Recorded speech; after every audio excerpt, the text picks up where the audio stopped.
Yeah, welcome to this call. Why test with people with disabilities? Thank you for joining us, Lucy from UC Berkeley. Thank you. So I am a totally blind accessibility evangelist is my title. And that means I come to groups like this and talk about accessibility and the importance of accessibility. It sounds like everyone here that introduced themselves a little earlier is actually got a background in accessibility, so which makes it a lot funner for me and a lot less work. I do have a very basic slide deck. The slide deck is mostly to, move me along the ideas and the topics. Just so you know, I am totally blind myself, so you may be hearing my screen reader, you may not. It's totally dependent on how Meet wants to handle it. But let's get started. Slide 2 why you should not learn how to use a screen. So a lot of people who start thinking about accessibility start getting really excited about the idea and really passionate, and I love that. But you really should not learn how to use a screen reader. And there is some really critical factors here. If you're going to become an accessibility expert like myself, maybe yes, you should. But if you're somebody who's working on a website or designing a website, you really shouldn't learn how to use a screen reader. First of all, the number one reason why you shouldn't is you can still see the screen. You might turn off your screen, or you might, put your mouse away for a bit and try and use the screen reader. But when you get stuck, you have an out, and, you're not emulating the real experience of the screen reader user. Second of all, there is a lot to learn about using a screen reader. When you look at your standard keyboard, there is at least one command on every single key on the keyboard, and some of them have multiples. If I'm reading the web, for example, I can do almost anything on that web page by just hitting any key on the keyboard. And then if I want to, accelerate that in some way, I can modify those keys. And that's a lot to memorize and a lot to learn. You're an expert in the web. You're an expert in maybe the language you use to code. Leave the actual screen reader testing to blind people. And I have a small story about that, how one of my developers went down that rabbit hole and what he ended up doing. Everybody here knows what tab indexes are, I hope. So I'm seeing a little bit of a mixed, but yeah, I think most do, but perhaps if you don't mind, explain briefly. Perfect. So tab indexes are where you actually go in and forcibly in the HTML move the person's tab order through the page. So maybe you want to move somebody to a button that's 3/4 of the way down the page before they actually tab through a couple of the other links at the top of the page. We really don't recommend this, but people do it anyways. And the reason we don't really recommend it is because people who are tabbing through a page may not necessarily only be blind. They may be somebody who's got carpal tunnel or all the rest of this. And they need to be able to negotiate the links and get to all the different elements on the page. And they don't have the power that I do with the screen reader. I can tell it to find a button and it will find a button, but keyboard only users don't have that power. One of these days, I'm going to get together with somebody and develop a keyboard only booster tool so that they can get that, but haven't done it yet. But what this one developer did was he tried to learn how to use the screen reader, and he went through and looked at the keyboard commands and everything, and did a really good job of trying to learn how to use the screen reader. And then he went and tested his web page with the screen reader and said, oh no, when I'm tabbing, it never reads the text. How do I get it to read the text? Well, as a screen reader user, there's about 4 different ways to do that, and every different screen reader user does it differently. But he didn't know about those ways, and so he put tab indexes on all the text, and he did it sentence by sentence, not even paragraph by paragraph. Well, I just talked about the main function of keyboard navigation for people who have pain and need to limit their, movement and carpal tunnel and all those kinds of things. He made his page so that, and it was a very text-rich page, I should say that. He made that page incredibly painful for somebody to tab through, because it literally tabbed through every single sentence and every single line of text on the page. And what made it even worse was that as the screen reader user, I could tell that that's what it was doing, but we had a keyboard only user who couldn't tell that that was what it was doing and couldn't tell where the focus was, because focus rings were only being drawn around links and buttons and not around the text. So as soon as they got to the body of the text, they'd tab, tab, tab, tab, tab forever and never know where they were. So I'm going to stop now for a breath and let everybody kind of ask questions on that issue. Anything from anybody on learning not how to use a screen reader? I know, Simon, you've been working with the Royal National Institute for the Blind. Does this correlate with what you've heard from them? Sorry, here I am. Hello, thank you, Lucy. Yeah, we worked on a project called R&B Bookshare recently, just ended last year, to make books available to students really in accessible formats. And R&B did the accessibility testing with users who had disabilities and had visual disabilities, but which are a range as well, as Lucy says. I think they told me it was something, I can't remember, it's 80 or 90% of people registered blind have some form of vision, so they'll use web browsers in very different ways. Yeah. So yeah, similar to what Lucy's describing, absolutely. Did they encourage you to learn how to use the screen reader yourself? No, they didn't. No, and I'd be a bit scared personally. I do try things like tabbing through as a keyboard user. And yeah, it's the user experience, I think, as you say, like the people who use these tools day in, day out will have a different experience to someone like me. Exactly. And you know, the panic that you feel when you can't get it to do what you want it to do is not what we feel. We feel frustration, but maybe not panic that they know that the person is just trying to learn how to use it. All right, I'm going to move to the next slide. Slide 3 of 8, things you might get wrong. So, I mean, we've already covered this really briefly. See, I always get ahead of myself and I always cover things. So I'm going to just skip ahead again. All right. Slide 4 of 8, ways to find testers. Ways to find testers. So Simon, you're lucky because your client actually found all those testers for you. And I wanted to kind of have a conversation about this to hear if each of you have found any particular organizations or have any ideas of how do you find people with disabilities? All right, I can call on a few, but some can, of course, also volunteer. Perhaps Daniel at Contentful. Is this a good point for you to jump in? Yeah, I'm not sure. I mean, I attended a training where we also worked with a fully blind person who recommended a few agencies for that, or also recommended herself, frankly.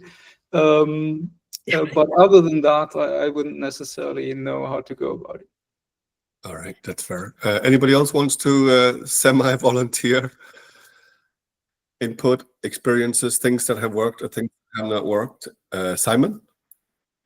Yeah, just briefly. I mean, before we worked with RNIB, we use a testing company called Zunu, which are based in south coast of UK, and they do accessibility testing. Good. Yeah, they're very good. I've heard of them before. Oh, wonderful, excellent. Yeah. And we did testing with them for some of our clients, and they basically were able to source users who use screen readers to actually do proper testing as well, which I think they do use RNIB themselves. Actually, we didn't know that at the time, obviously. So using a professional testing agency that has a reputation for accessibility testing is probably a good way forward, because they're probably going to be able to help source people. Very good. Anybody else on the call who wants to get voluntold? Voluntold. Anything you want to share, Lucy? Things that have worked for you?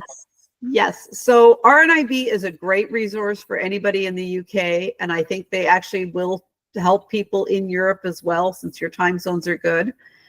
There is a company out of India called Barrier Break that hires a lot of people with disabilities. I think they have up to 75 or 100 people now who they're, so that is their function and their job to do the testing.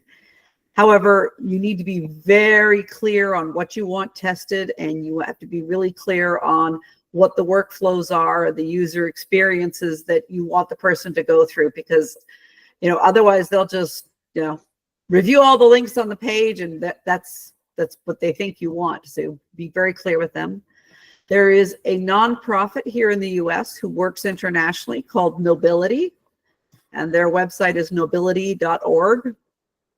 And then there is a for-profit company in Canada called Fable, who also has a large group of people with disabilities, and they can help you set up the test plan and get people with disabilities to do the work for you.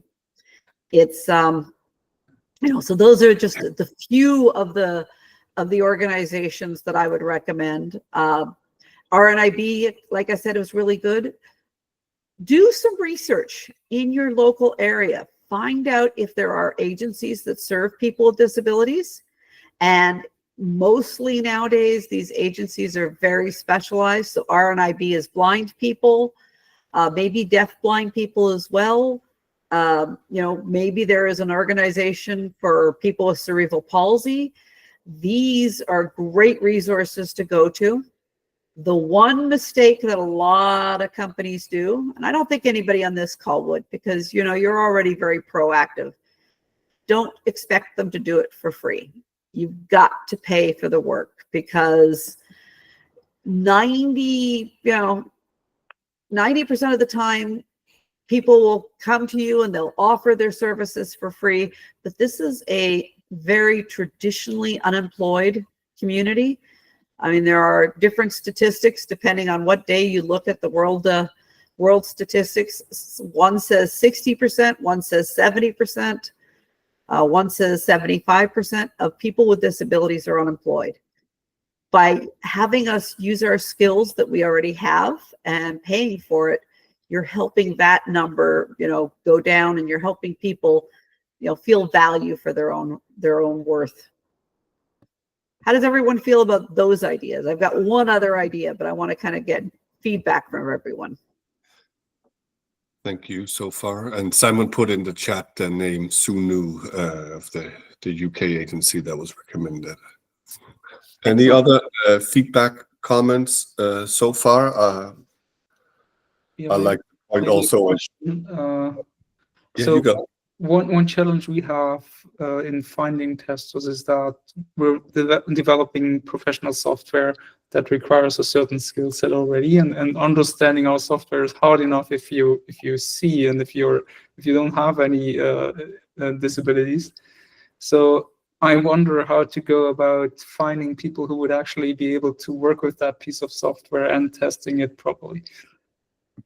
So you would go the line of probably hiring people with disabilities in your own company, because you're so specialized.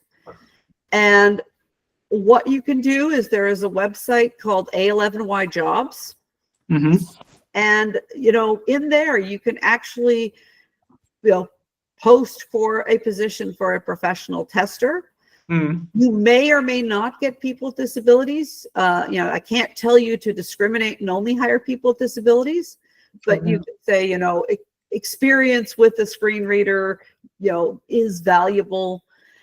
But, also think about other job postings that you might put up and encourage, diversity in those hirings, and, send those out again to those local agencies, because then you can train the person to use the application. Yeah, that's a good point. Yeah. However, I would actually say to you too, though, once you start getting that accessible interface, it may actually be easier than you think to use your software in the end. I mean, there are complex applications, I know this, but when we work on the accessibility, the complexity of the application inherently goes away. All right, let's move to perhaps the when to test part. Yep. The last organizations I would actually look at your local colleges and universities. They all have disabled students programs. And usually, if you have the ability to pay for those testers, you can ask them to send out a flyer to their students, and the students can apply to come in and be testers for you. Slide 5 of 8. When to test. So when to test. So I heard somebody here said they were a designer. Do you think you should test your designs? That's a catch question. Yeah, of course. of course it's a catch question. But how? How do we do it? How do we take something that might be a visual wireframe? How do we test that? And the best way to test it is to think about what the workflow needs to be. And you can literally like sit down with a person who's a blind person and maybe draw a raised line diagram, which you can do really easily by getting a sheet of rubber and just taking the pen on the piece of paper. And as you run the pen across, it raises the line that you just drew. You know, very, very cheap solution. There's a couple of raised line drawing boards you can buy on Amazon for under $30 US. One's called the Amazing Blackboard, and there's a couple of other ones that I can't remember the name of, but, you know, show them those designs and then, you know, offer to take their hand and show them what you think the workflow is. But yes, going through your design will save your engineers a lot of problems and a lot of issues later on. When you've just got alpha code, you can test yourself. And I actually do run another seminar on how to test your own work. But when you also have the basic functionality, maybe you have one task out of 10 that you want people to do in your application or your website ready to go. Bring the users in then. Don't commit to doing too much until you have those users validate that the plan of action that you're following is working. And then keep testing. Just like any QA, keep testing. If you can hire them, go ahead and hire people with disabilities. You know, there are a lot of engineers today who are, you know, disabled themselves. Get them to do the coding, but then ask them to be the ones to test for you.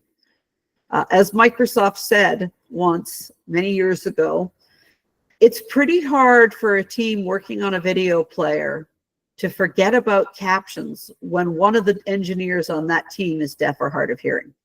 They don't want that one engineer to not be able to use the video player that they're developing themselves. Comments on this from everybody?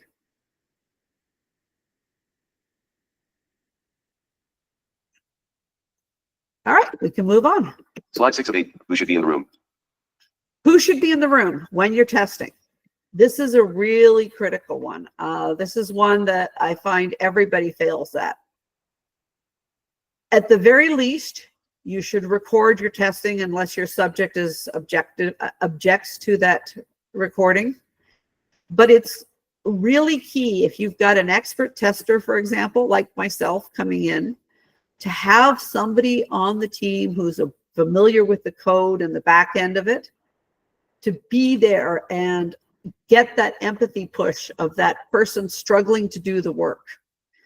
I like having a developer in the room because, you know, I can actually give recommendations and they can try it on the fly. You know, we were doing a test just yesterday and he had a bunch of pull downs and he didn't know how to, you know, force somebody to actually make a choice in those pull downs. So what he did was he had the first option in the menu be a blank line. And I was like, you can't do that. And, you know, so he did one or two things to get rid of that blank line.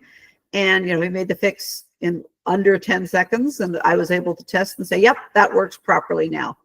So, you know, engineers should be there. The people who pay for the work, those project managers, those, you know, in a large company, the person who decides what projects you take, those need to be there. The money needs to be at the table because the money needs to see that, you know, you're not asking for time to do accessibility because it's a nice thing or a good thing. They need to be in the room to see what happens when you don't have the accessibility. They need to get that empathy rush. You know, I am a firm believer in empathy. I'm not a believer in pity, but I am a believer in empathy. And, you know, when somebody sees the person not able to use the tool in the way it's supposed to be used, it's really impactful. Who else do you guys think should be at the table? Shannon, is now a good time for you to say hi? Sure. Hi. This is super interesting. I mean, I work as the UX designer, so I would certainly want to be there and understand firsthand how this design is being interpreted, and if something is being seen or interacted with in a way that was unexpected. That would be extremely helpful to find out. So I would certainly want to be there as the UX designer. Yeah, I think UX designers are the most engaged people in the room. And, you know, the ones who don't become engaged when they're not in the room, fight us tooth and nail for the changes we need. So yeah, you're a good UX person. You're there in the room. How about you, Christina? I saw your comment also. Do you want to chime in here with your experience from financial sector and different geographies? Sure. Hi, everyone. What I noticed in my UXR practice when I worked in financial services in Canada is that we did want to be accessible by design and include accessibility issues. But it was interesting because the screening often required that we would have, due to the limitations of COVID, like mainly people with cognitive disabilities, because we weren't equipped at like remotely to do that. And then there was another service or like division of the company that would test internally. So they had actually hired, just as the speaker is suggesting, internal people who would help test, and that definitely helped.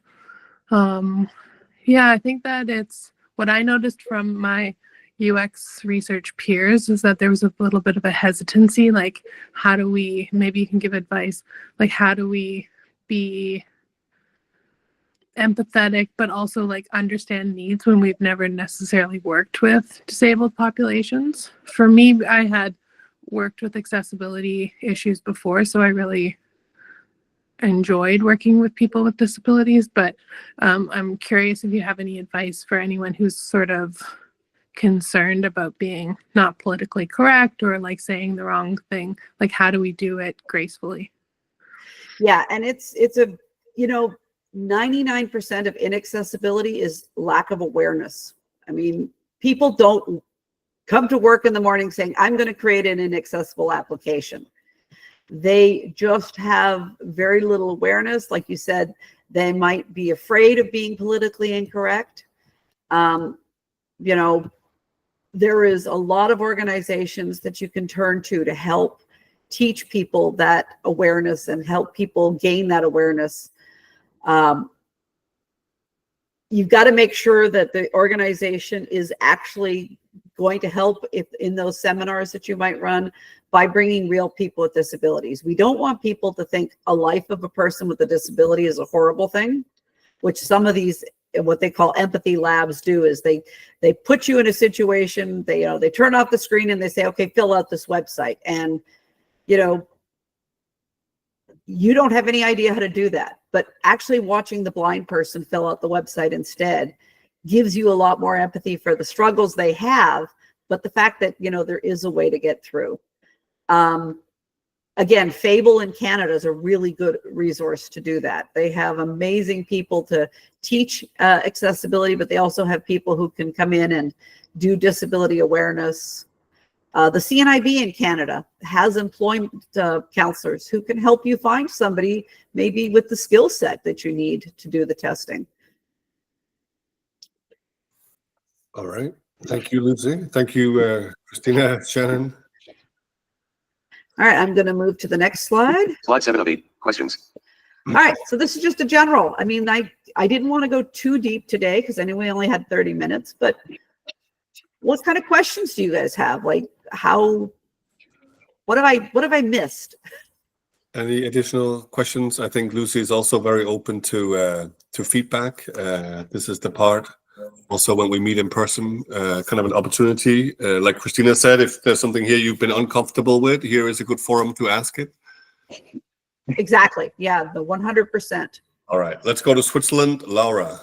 Yeah, hi. Hi, everybody. Hi, Lucy.